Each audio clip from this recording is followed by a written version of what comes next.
This channel does not promote any violent, harmful, or illegal activities. All content provided by this channel is meant for an educational purpose only.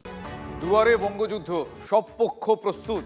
ভোটের রাজনীতি তার উত্তাপ ক্রমশ চড়ছে। বাংলার সাধারণ মানুষ কি ভাবছেন?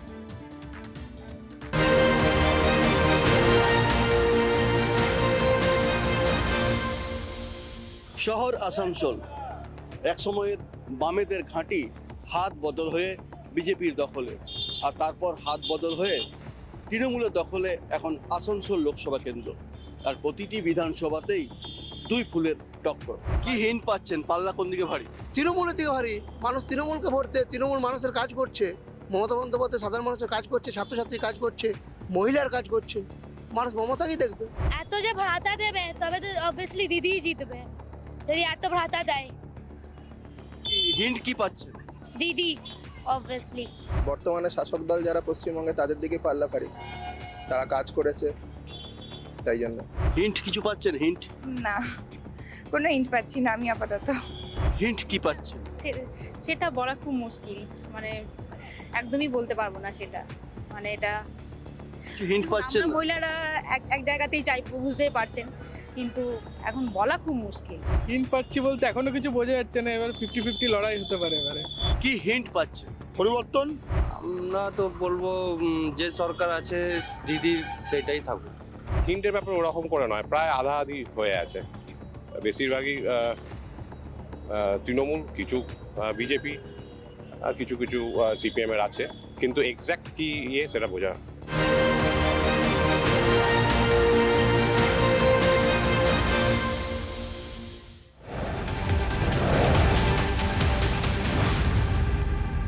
প্রাণে মেরে ফেলার হুমকি দিচ্ছেন বিজেপির কাউন্সিলর। অভিযোগ তুলে পুলিশি নিরাপত্তার দাবি করলেন বিএলওরা। এসআইআরে ইচ্ছাকৃতভাবে প্রকৃত ভোটারদের নাম কেটে দিয়েছেন বিএলওরা।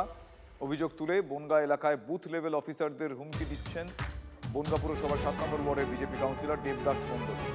বিএলওদের টানতে টানতে থানায় নিয়ে যাওয়ার হুঁশিয়ারি দিয়েছেন বলে অভিযোগ উঠছে। কাউন্সিলরের অভিযোগ মিথ্যে এবং ভিত্তিহীন বলে দাবি বনগাঁ মহকুমার 15 জন বিএলও। বনগাঁ থানার দ্বারস্থ হয়েছেন তারা।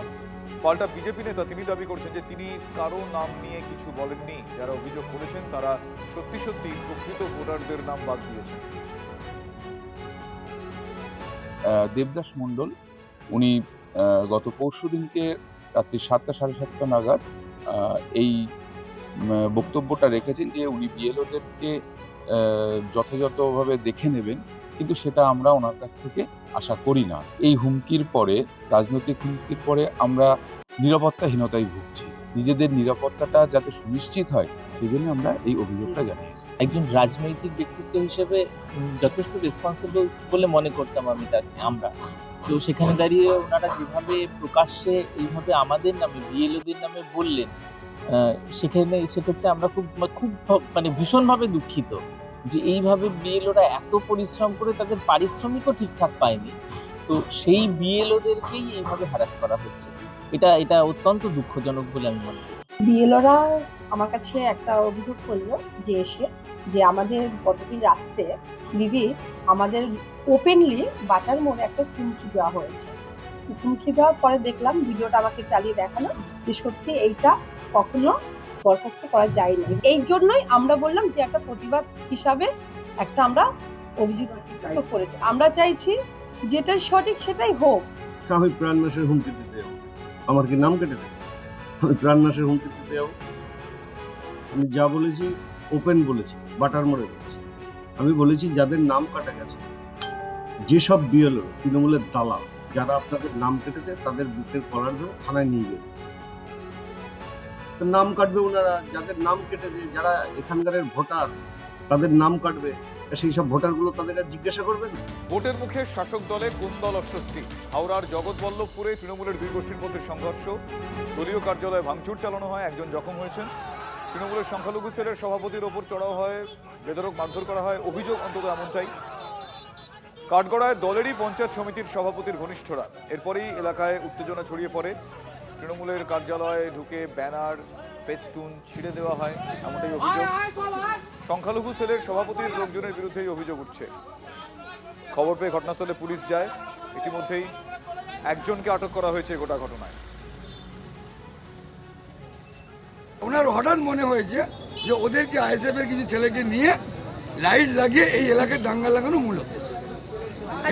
লাইট লাগানো হয়েছে। হ্যাঁ, ইফতারের সময় উনি এসেছে, উনি খুঁজছে কোন গ্রামে গিয়ে মারামারিটা লাগানো যায়।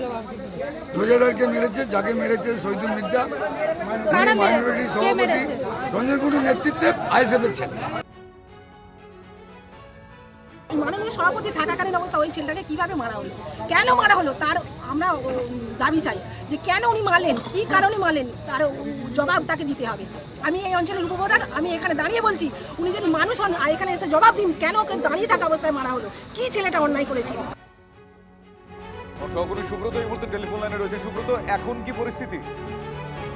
দেখো, পরিস্থিতি গতকাল রাতেই উত্তপ্ত হয়েছিল, পরে পুলিশ এবং র্যাব এবং স্থানীয় প্রশাসনের তারা গিয়ে পরিস্থিতি শান্ত করে, কিন্তু পরিস্থিতি উত্তপ্ত একটা লাইট আর 4টে লাইট লাগানোকে কেন্দ্র করে, কারণ স্থানীয় ওই 1 নম্বর অঞ্চল শাহাদাত এলাকার মানুষদের দীর্ঘদিনের দাবি ছিল যে অন্ধকার জায়গা যেখানে মানুষের যাতায়াত, সেখানে বিধায়কের তহবিল থেকে লাইট লাগানো হোক। কিন্তু গতকাল লাইট মাঠে, এবং যে মাঠে 4টি লাইট লাগানো হয়েছে বিধায়ক তহবিলের টাকা থেকে, এবং পঞ্চায়েত সমিতির সভাপতি রঞ্জন কুণ্ডুর বিরুদ্ধে স্থানীয় এই পঞ্চায়েতের সভাপতি এবং তাদের অভিযোগ যে এই টাকা ভুল জায়গায় লাইট লাগানো হয়েছে, এবং সেই নিয়ে বচসার পর তাদের অভিযোগ যে রঞ্জন কুণ্ডু অর্থাৎ জগৎবল্লভপুর পঞ্চায়েত সমিতির সভাপতি, তার লোকজন সেখানকার স্থানীয় এক সংখ্যালঘু ছেলে তৃণমূলের তার নেতাকে মারধর করে, এবং তারপরেই কিন্তু তারা গিয়ে ধন্যবাদ। পার্টি